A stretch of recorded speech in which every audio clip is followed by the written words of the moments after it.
Olá, queridíssimos estudantes, vocês que estão aqui nas aulas de sábado, de domingo, no Enem, firmes e fortes, estudando.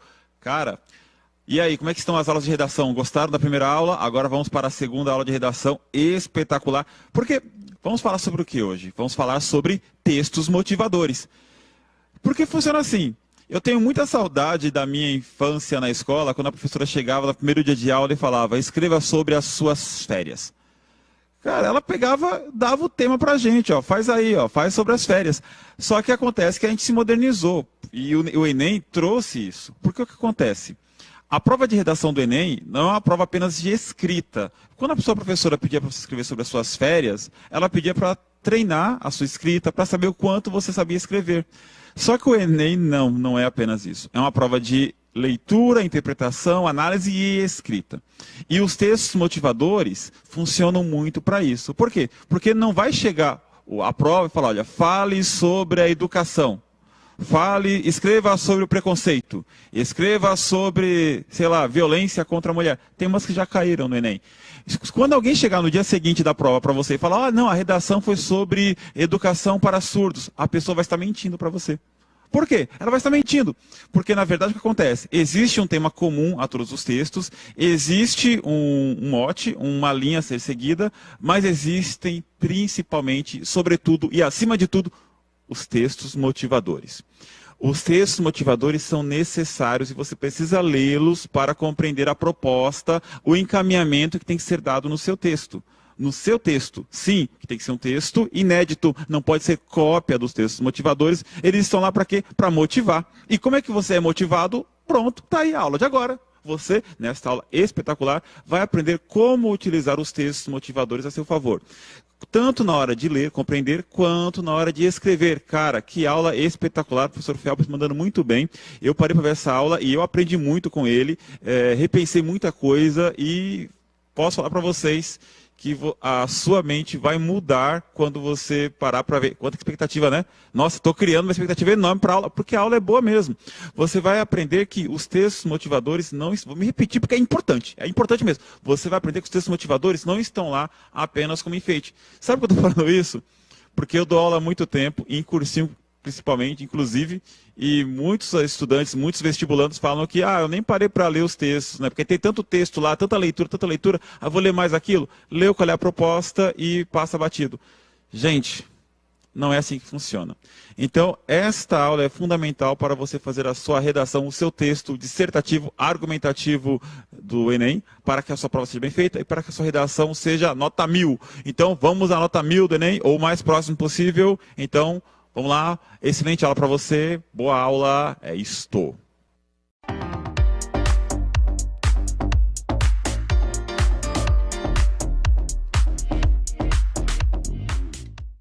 Olha a gente aqui outra vez para falar de redação. Prazer imenso poder conversar com vocês sobre esse assunto, né? E aí vamos então pensar hoje mais um pouquinho a respeito dos textos motivadores, a leitura e a compreensão dos textos motivadores, né? Então, é muito importante você ter o domínio de como... É muito importante a gente ter a leitura exata e clara daquilo que se espera da gente nos textos motivadores, né? E eu espero que vocês consigam executar essa tarefa com tranquilidade. Gente hiperativo, aluno que é TDAH igual eu, porque eu sou, então sabe quanto que sofre, né? Porque a cabeça pensa rápido e a boca não acompanha, mexe um monte. É assim mesmo, né? Mas a gente vai aprendendo.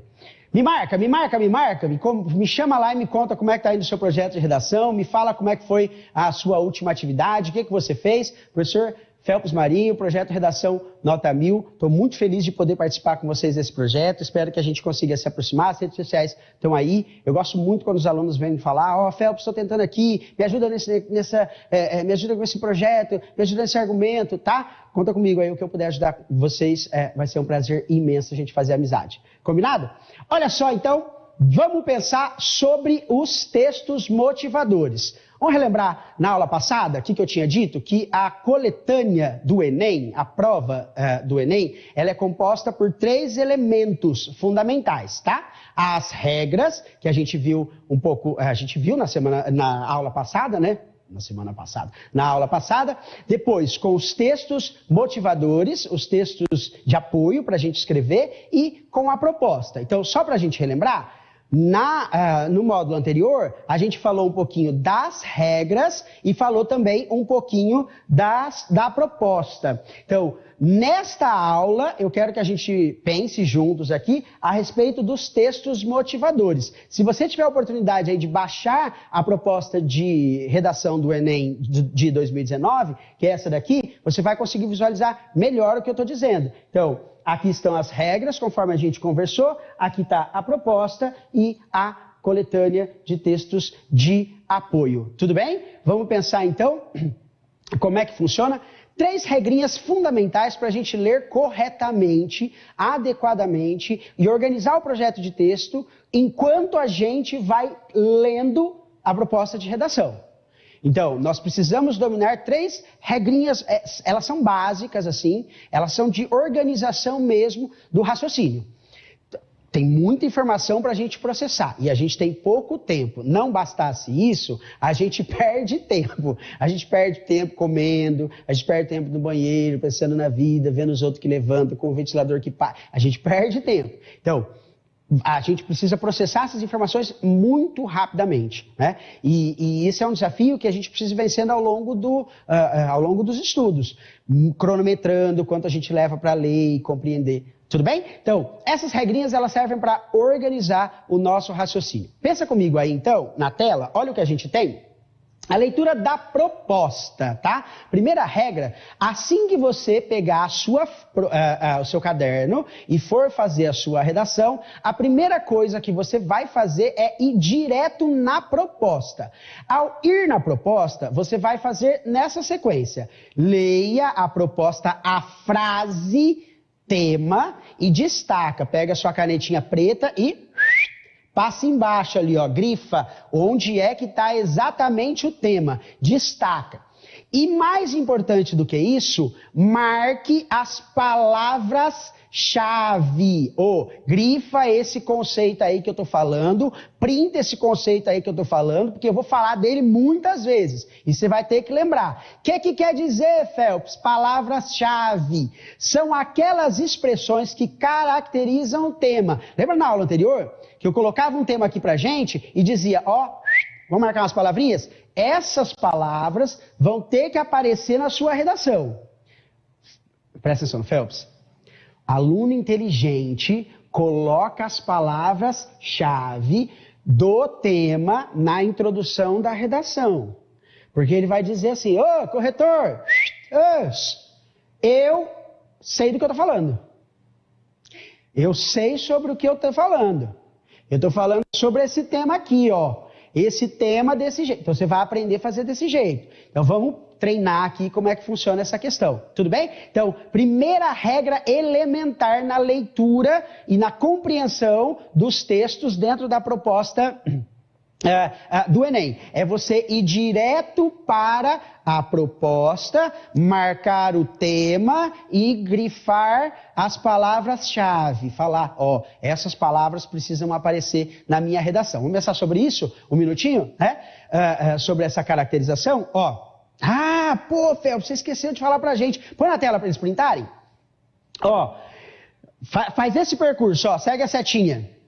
Leitura da proposta, C. Lê a proposta, destaca o tema, marca as palavras-chave e aí você vai questionar. Você vai criar questionamentos. Regra 1. Leitura, proposta, destaque do tema, marcou as palavras-chave, questiona. Como assim, Phelps? Ó como fica aí. Tá lá a proposta do ano passado. Tirei print da tela do Enem. Da redação do Enem.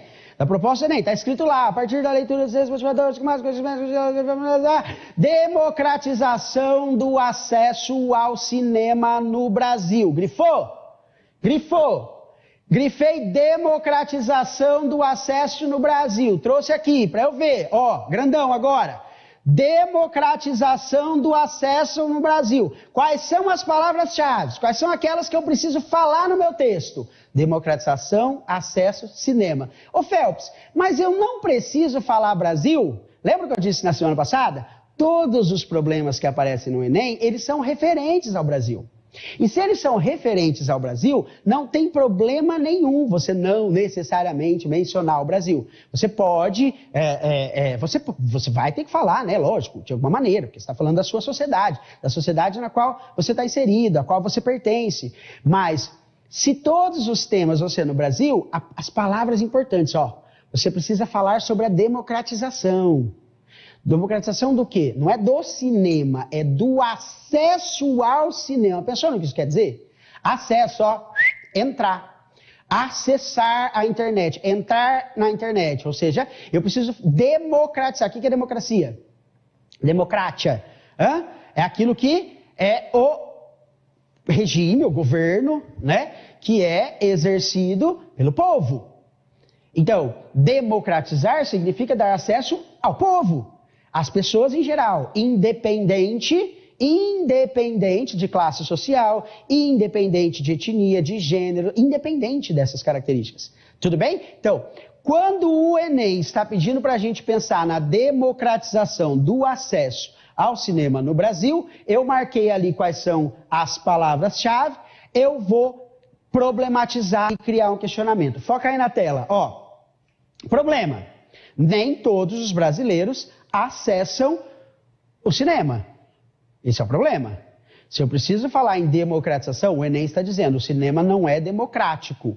O acesso ao cinema não é democrático, é o que ele está dizendo. Por que não é democrático e qual a possível solução? Por que não tem todas as pessoas têm acesso ao cinema e quais as possíveis soluções? Então ele diz lá, qual é o problema? Nem todos os brasileiros acessam ao cinema. Nem todos os brasileiros acessam ao cinema, é um problema. Então, o que você pensa? Por que isso é um problema, né? Bom, as pessoas não conseguem acessar o cinema por conta de desigualdades. Essas desigualdades, ao que tudo indica, elas se parecem, né, elas se apresentam como desigualdades econômicas e geográficas. Lembra que nós estamos na regra 1. A gente está fazendo a interpretação da proposta. A gente está lendo a proposta. Então, a gente não começou a ler os textos de apoio. A gente só está lendo a proposta. E aí, enquanto a gente está lendo, a gente já está marcando essas informações. Não dá para perder tempo. Eu já estou marcando essas informações. Então, nem todos os brasileiros acessam o cinema. E por quê? Por conta de desigualdades econômicas e geográficas. Eu já começo a raciocinar. Como democratizar o acesso ao cinema no Brasil? Prestou atenção nessa tela? Direitinho? Volta lá comigo na primeira. Para a gente ver se a gente fez certo. Volta lá comigo na primeira. Leia a proposta, destaque o tema, marque as palavras-chave, que são as palavras que expressam, as expressões que caracterizam mesmo o tema, certo? E aí, então, eu faço questionamentos. Pensou bem? Vê na prática como é que funciona? De novo, um pouco mais calmo para você perceber. Tá lá, grifei, puxei ali a setinha. É isso aqui que eu vou falar.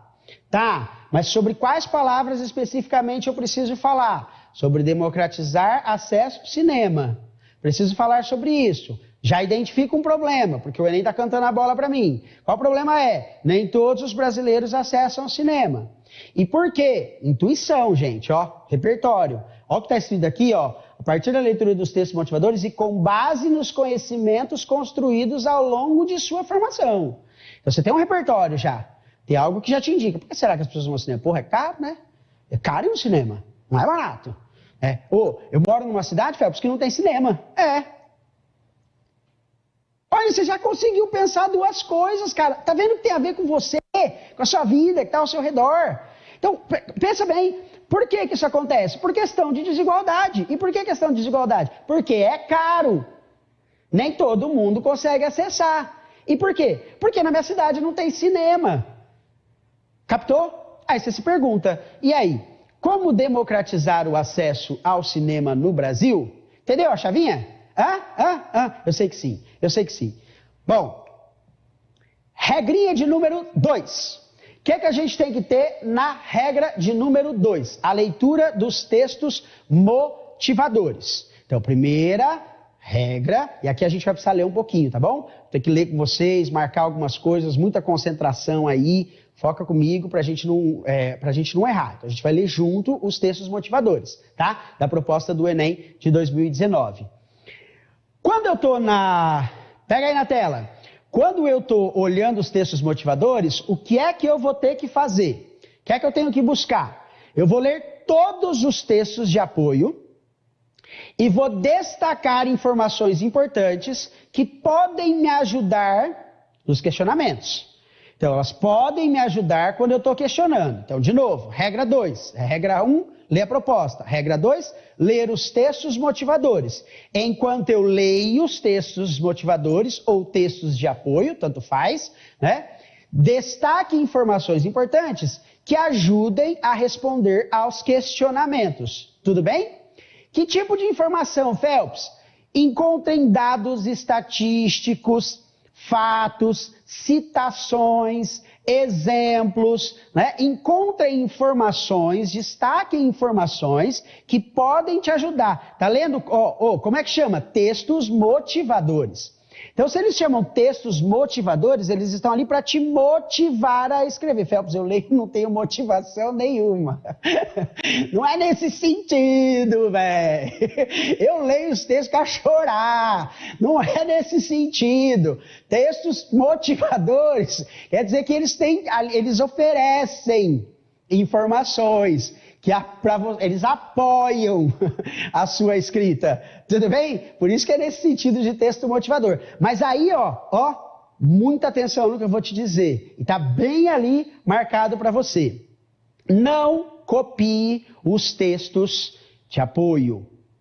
Lembra que você tem a sua nota descontada quando você copia. Você faz uma hashtag aí para lembrar, que a gente vai falar sobre isso. Hashtag aí para lembrar, você vai ter que aprender a fazer um negócio chamado paráfrase, que é uma apropriação do texto de apoio, né? É trazê-lo para o seu discurso, é pegar o texto de apoio e fazer ele concordar, mostrar como ele concorda com a sua construção.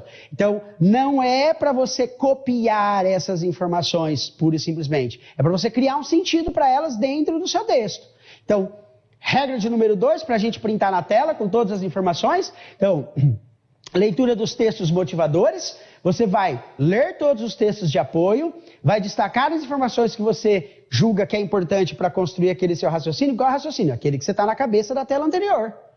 Nem todos os brasileiros acessam o cinema, por quê? Por conta das desigualdades econômicas e geográficas. E será que os textos de apoio confirmam isso que eu estou pensando? Será que eles me ajudam com isso que eu estou pensando? E aí você vai destacar dados estatísticos, fatos, citações, exemplos, etc. Mas marca bem isso, não se trata de cópia. Concentra aí que a gente vai ler junto os textos motivadores, né? Para ver se a gente consegue destacar as informações importantes. Então, vai ter trechos lá, tudo bem? Eu coloquei aqui, eu destaquei da prova, mas eu coloquei ele maiorzinho para todos vocês verem. Esses daí, eu extraí exatamente para você aprender e ter domínio dessa informação. Então, olha lá, vai estar o texto 1, vai ter o texto 2, né? Exatamente como a gente, organizado como você vê lá na proposta. Depois vem o texto 3... E vem um texto 4. Então, vocês podem perceber que tem tanto textos verbais, certo? Textos escritos, quanto não verbais.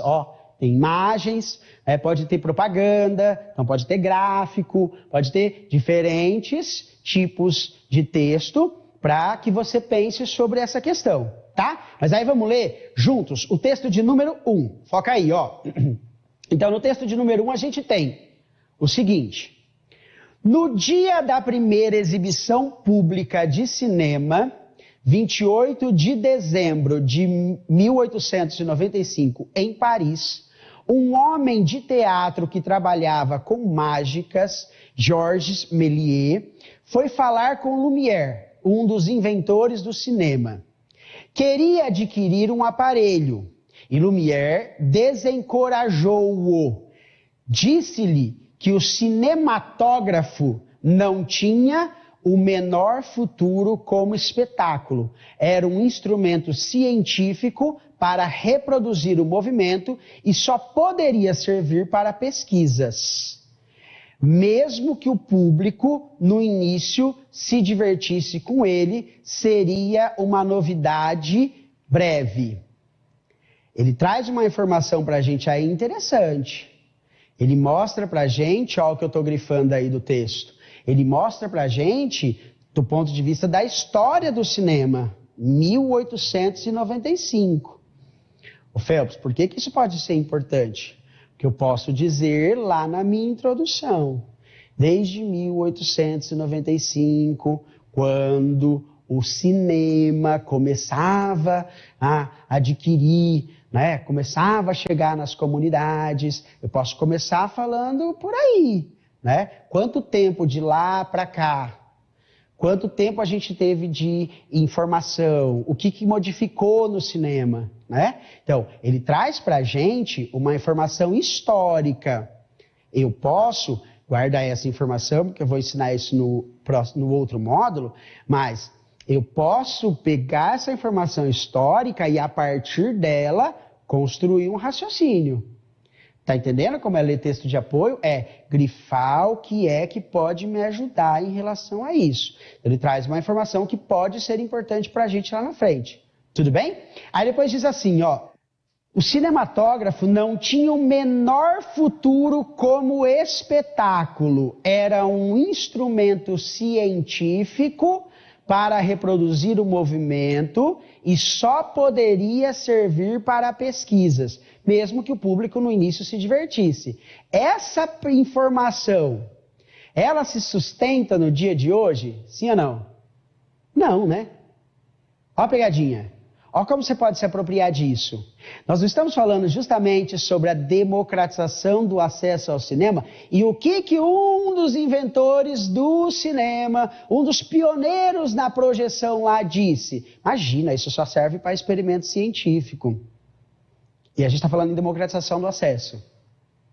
Então, o cinema, ele não foi desenvolvido inicialmente como uma forma de recreação, de divertimento, nem como uma forma de arte.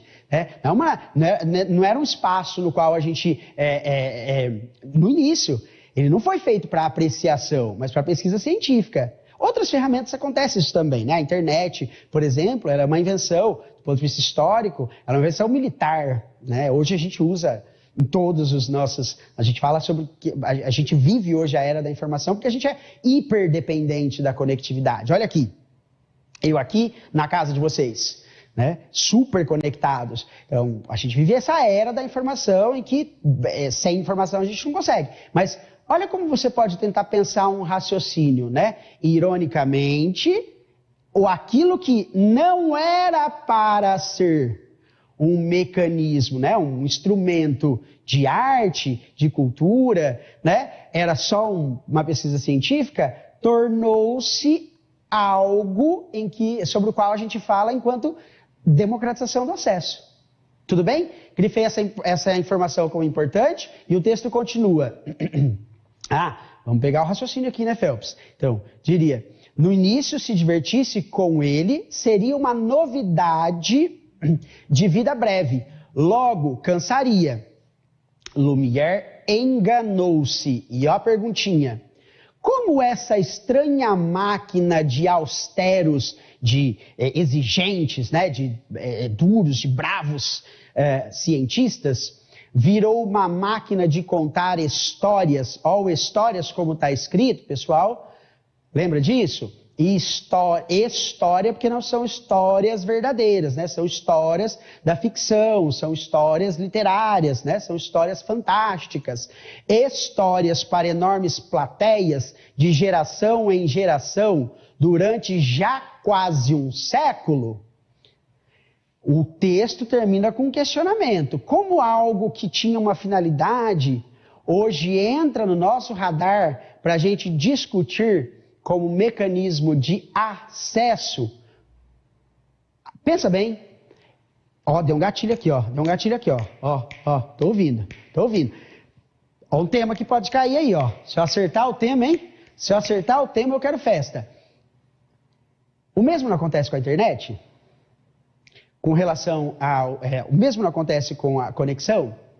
Algo que foi de início um projeto militar, né, e universitário, não se tornou algo pelo qual a gente briga agora, para que todos tenham acesso, para que todos consigam desfrutar? Não ocorre também? A gente também não questiona isso hoje na sociedade brasileira, né? Será que a gente não precisa falar sobre a democratização do acesso à internet, tanto quando a gente fala sobre a democratização do acesso ao cinema?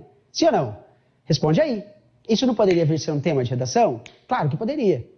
Tá vendo como são problemas que estão ao nosso redor e a gente às vezes não parou para pensar?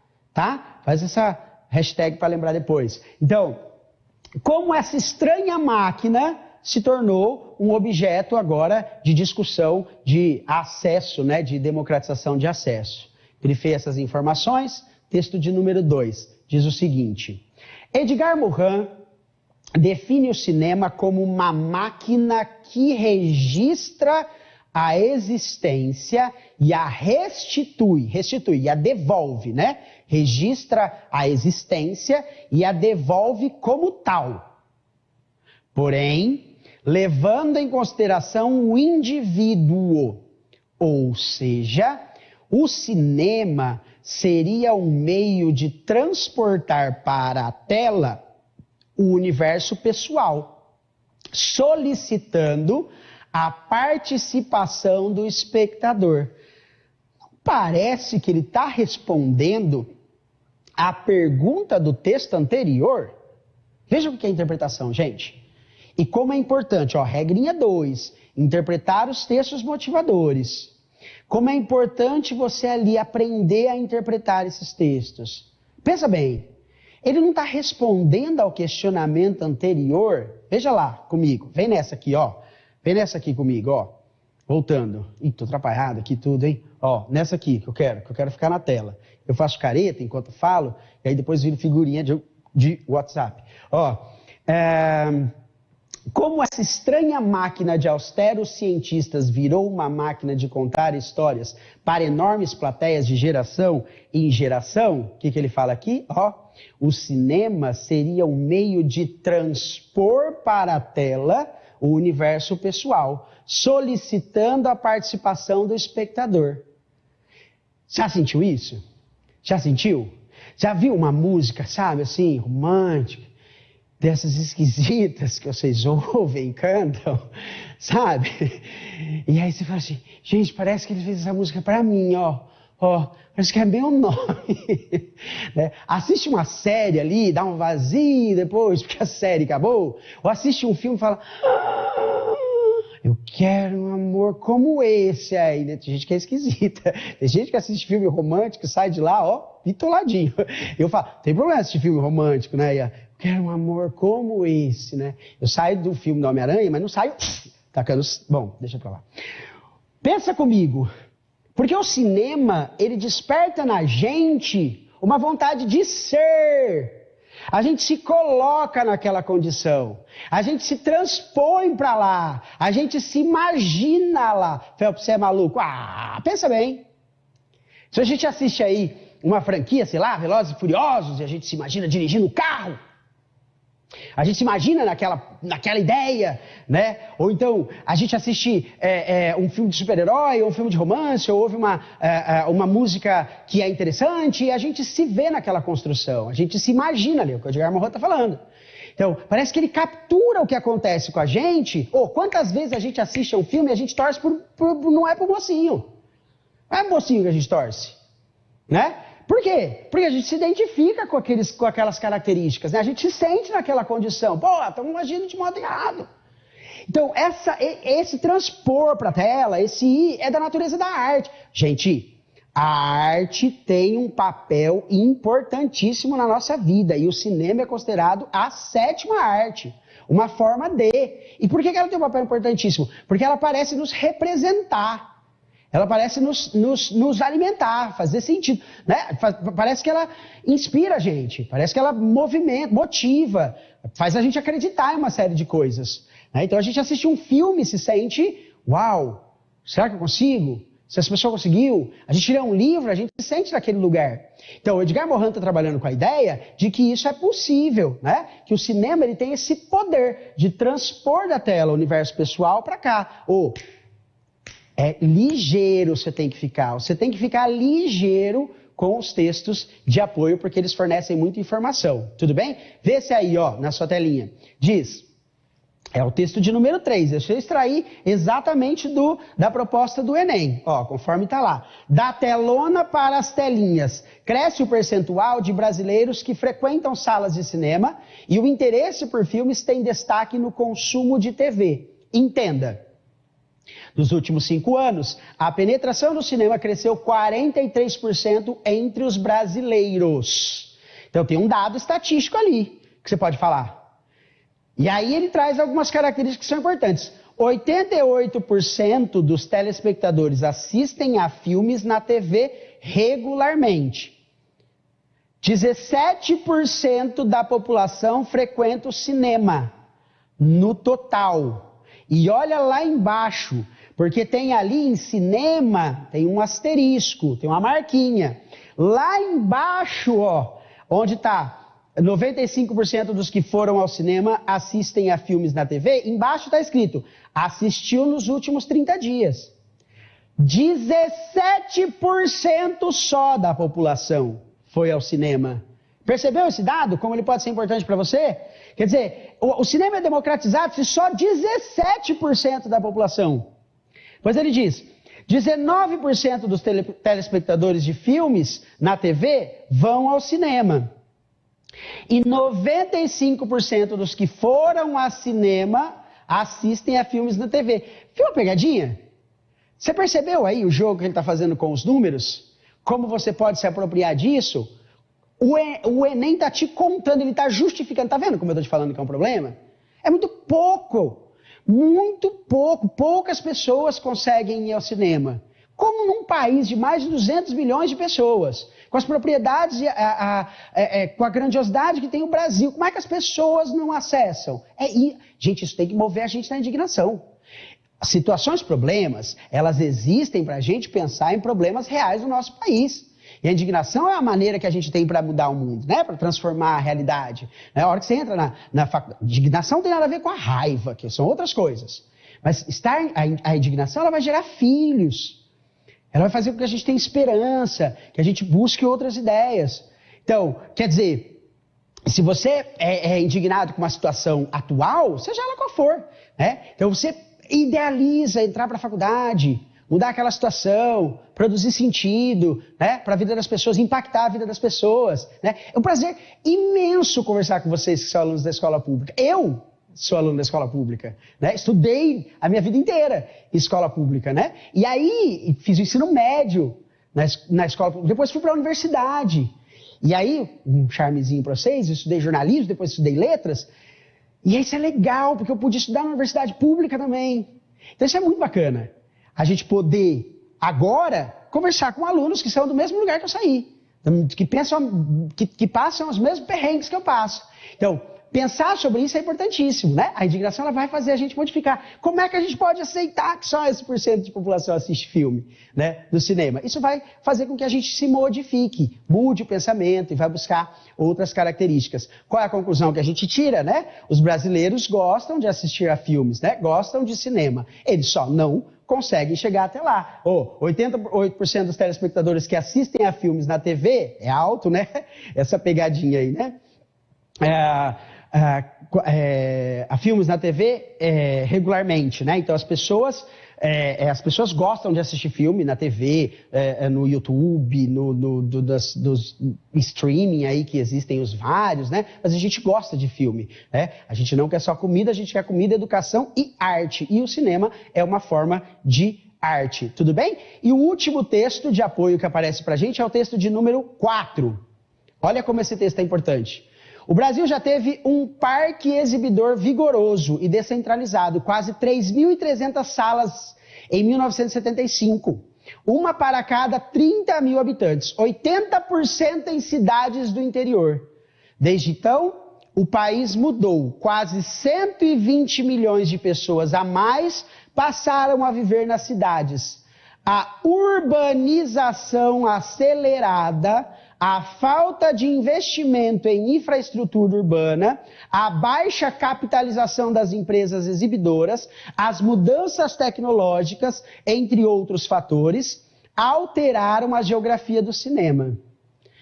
Em 1997, chegamos a pouco com a expansão dos shopping centers.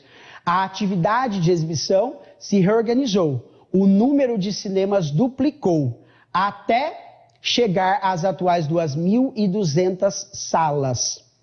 Esse crescimento, porém, além de suficiente, o Brasil é apenas o 60º país na relação habitantes por sala, ocorreu de forma concentrada.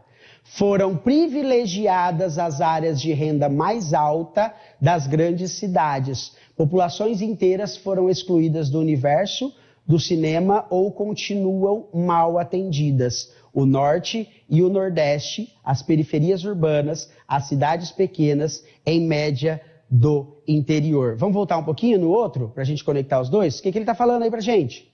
O que ele está dizendo? O país mudou. Quase 120 milhões de pessoas a mais passaram a viver nas cidades. A urbanização acelerada, a falta de investimentos em infraestrutura urbana, a baixa capitalização das empresas exibidoras. Posso dizer que quem me contou isso foi o professora de geografia?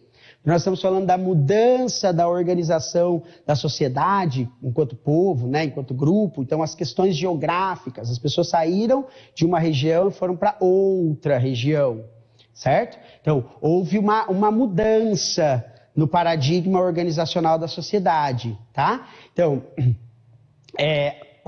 essa urbanização desenfreada, as cidades foram tornando-se grandes aglomerados. E isso vai mudando a nossa Constituição. Então, as cidades menores, elas foram perdendo as suas importâncias e os cinemas foram se concentrando nas cidades maiores. E, na segunda parte aqui, ele diz, de forma concentrada, foram privilegiadas as áreas de renda mais alta das grandes cidades. Populações inteiras foram excluídas do universo do cinema. Percebeu quanto os textos motivadores eles podem efetivamente te ajudar? Eles podem te dar um norte, eles podem fazer com que você construa um raciocínio, né? Pense aí de modo mais crítico. Tá percebendo? Então, tem aí características que podem ser apropriadas por você. Tudo bem? E a regrinha de número 3, que é muito importante, que é quando você faz, olha comigo na tela, a conexão entre os questionamentos e os textos motivadores. Você vai rever os questionamentos iniciais e estabelecer uma relação entre eles e os textos motivadores, os dados estatísticos, os fatos, as citações, os exemplos. Printou a tela aí? Porque ela vai ser importante para a gente. Atenção!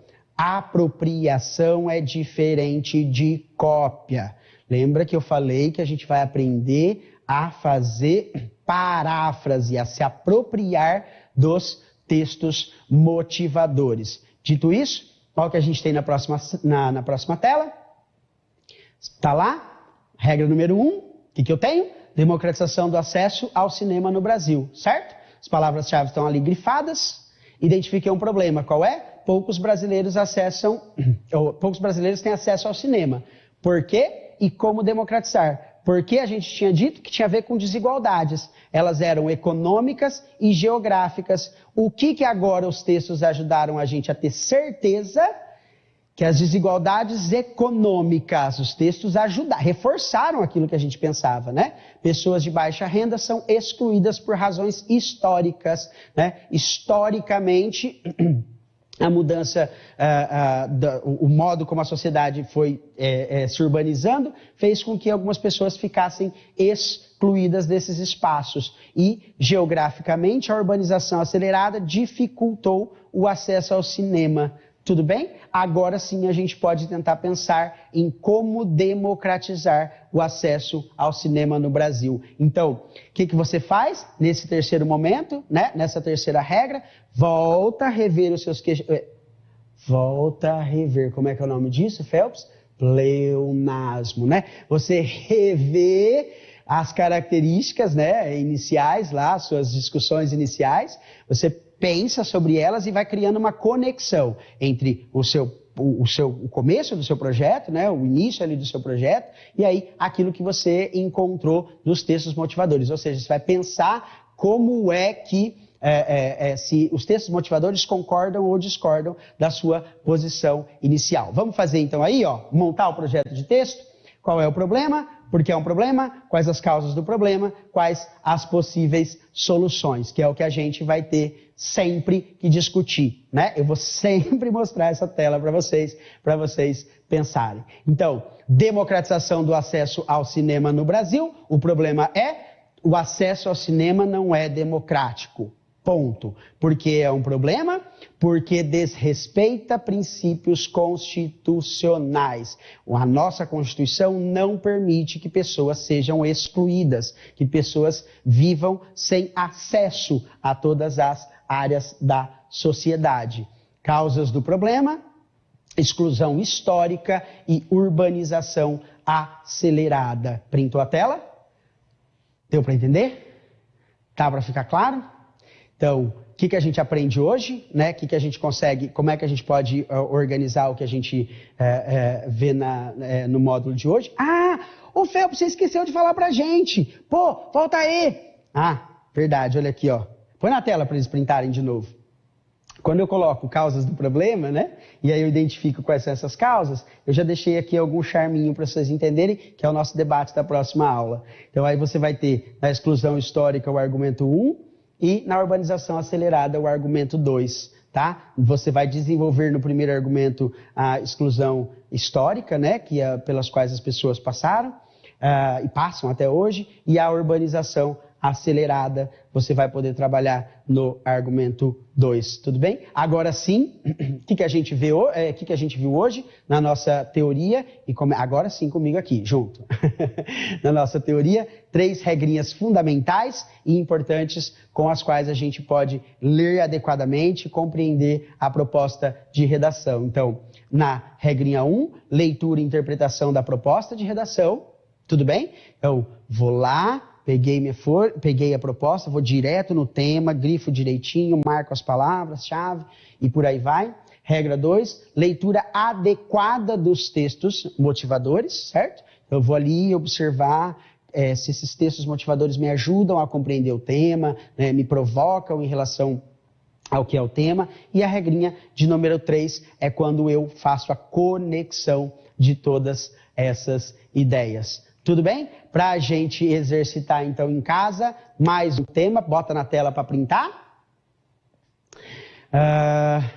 Dessa vez eu gostaria que vocês fizessem o seguinte exercício: combate ao desmatamento ilegal nas florestas brasileiras.